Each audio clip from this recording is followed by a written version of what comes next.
తన పాపములు ఒప్పుకున్నారు. హిజ్కియా తన పాపములు ఒప్పుకున్నారు. తన పాపములు, దోషములు, అపరాధ శాపములు, అవినీతి, నిర్లక్ష్య పొరపాట్లు ఒప్పుకొని విడిచిపెట్టారు. అందుకనే వారి పట్ల దేవుడు అద్భుతాలు దేవుడు జరిగించాడు. ఈ దినాన మన పట్ల ఆయన అద్భుతకార్యం జరిగించును గాక, మన పట్ల ఆశ్చర్యకార్యం జరిగించును గాక, మన పట్ల సూచనలు జరిగించును గాక. మనం ప్రార్థన చేస్తే వారికి స్వస్థత కలుగును గాక. పూర్ణ ప్రార్థన చేస్తే తన వాక్కులకు వెంటనే స్వస్థత కలిగించును గాక. మనం ప్రార్థన చేస్తే వారికి ఆశీర్వాదం వచ్చును గాక.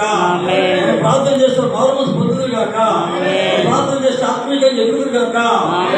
కనుక ఆత్మీయంగా ఎదగాలంటే వారు పౌరమస్ పొందాలంటే, వారు రక్షణ పొందాలంటే, వారి పట్ల అద్భుతాలు జరగాలంటే మనం ఏం చేయాలి? ప్రార్థించేవారిగా ఉండాలి. మన ప్రార్థన దేవుడు వినాలి అంటే మన నోటి పవర్ని జాగ్రత్తగా పెట్టుకోవాలి. పవర్ ఉండాలి. పవర్ లేకపోతే సెల్ ఫోన్ పనిచేయదు.